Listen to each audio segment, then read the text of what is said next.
Siamo arrivati a 500, ne speriamo altri 200, 250. In anticipo con il termine di utilizzo dei fondi PNRR è stata inaugurata la nuova caserma della Polizia Locale in via Cafassò a Marghera.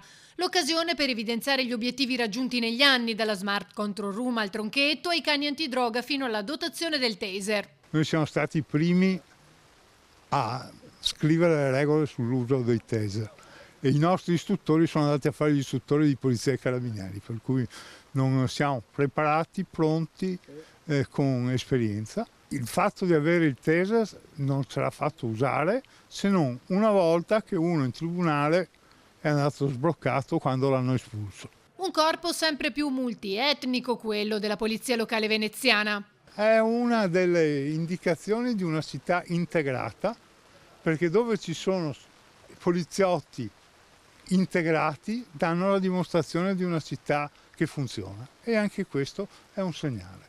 Un lavoro fatto nel tempo per garantire più controlli e sicurezza, evidenzia il sindaco, consapevole che però ci sia ancora da fare. Che ci siano problemi non c'è nessun dubbio, l'abbiamo detto, non l'abbiamo mai nascosto e dobbiamo continuare invece ad affrontarli. Il tema è: se non li affronti vai solo in peggio. La vita è che se uno non fa niente va in peggio, e non è con la bandierina dell'amore che risolvi il problema, perché alcuni non gliene frega niente, fanno quello che vogliono, bisogna contrastarli. Questa è una caserma di polizia locale, non è una carta, è una struttura, ci sono i cani antidroga, li vogliamo tenere o no? I taser ai vigili urbani, cosa dicono i candidati? Li teniamo o glieli tolgono? Perché hanno votato contro a quel tempo.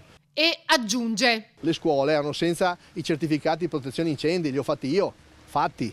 E non prendi voti se fai il certificato protezione incendi sulle scuole, ma li abbiamo fatti tutte le scuole, le palestre, i campi sportivi, c'erano i campi dove c'era il fango alto così, abbiamo messo campi in sintetico, dappertutto, non abbiamo guardato dove c'erano i nostri voti. Quasi 2 miliardi di investimenti pubblici, calando di 100 milioni, 150 milioni di debito pubblico, perché non facendo altro debito pubblico, abbiamo calato, abbiamo dimostrato che si può fare, trasparente al massimo. Questa è un'amministrazione dove qualsiasi decisione è passata in Consiglio Comunale. Abbiamo rifatto un sacco di cose, avevo detto tiro una linea e non faccio polemiche col passato, e così ho fatto. Io non ho dato colpe a chi è arrivato prima di me, sono stato zitto e ho pedalato, e continuerò a far così, i prossimi 19 giorni.